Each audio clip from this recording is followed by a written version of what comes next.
This is Adam. Tell us a little bit about who you are and what brings you to Bend.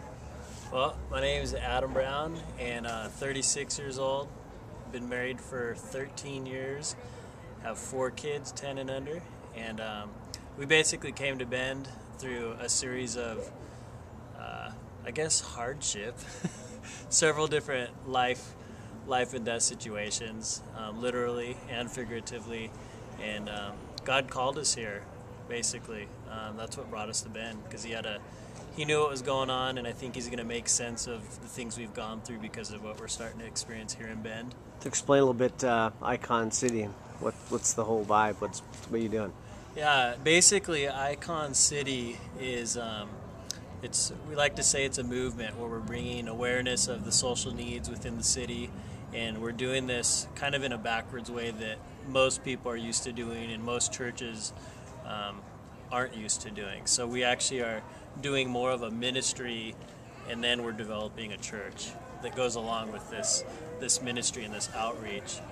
Meeting the city first, and then ministering to them, meeting them where they are. Yeah, exactly. Good. We see needs, and then we meet the needs, whether it's homeless kids or... I'm going to pan over and kind of show you. This is their Sunday service out here. All these kids out here.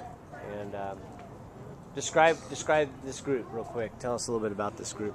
Well, it's basically, 30, 40 homeless kids that are just tough lives, very,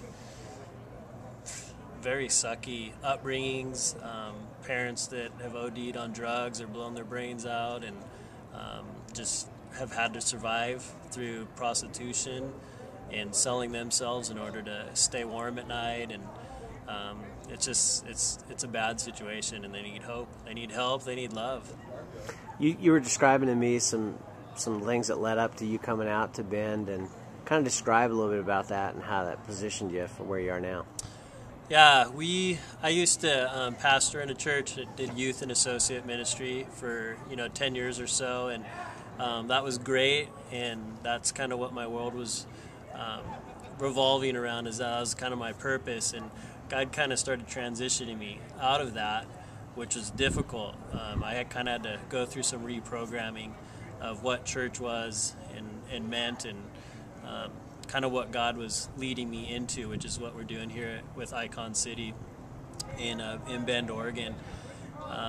But some of the main things, I like to say they're flags that were planted, was I got blessed with bullous lung disease and had half my right lung removed when I was 27. It was 9 years ago.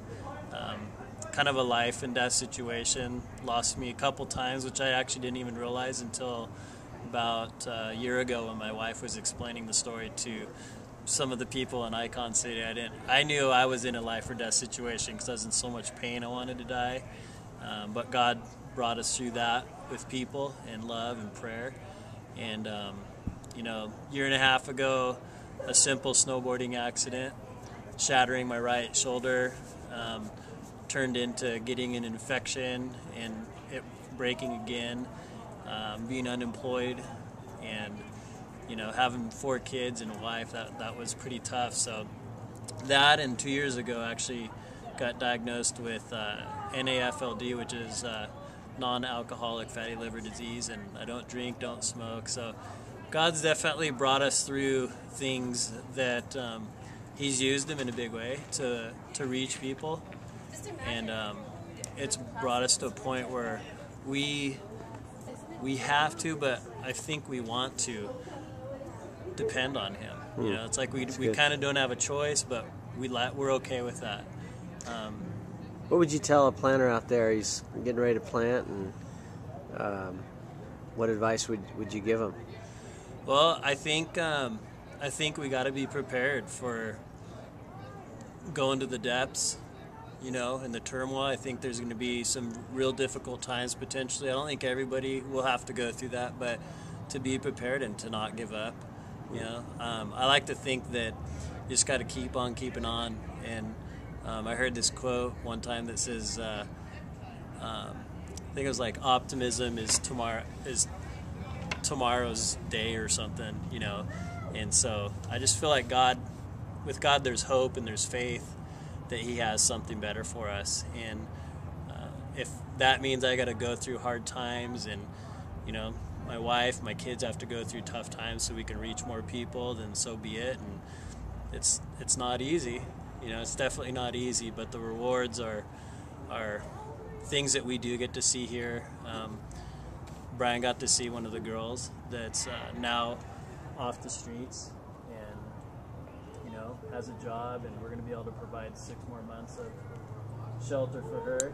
And you know, just kind of a good movement with Icon, about 80 people or so, families and people that are kind of, I don't want to say sick of what we know as church doing a Sunday service, but I think we're ready to spend money in a different way and more effective way. Instead of on buildings and staff, let's spend it on meeting people's needs and kind of being the real hands and feet of Jesus.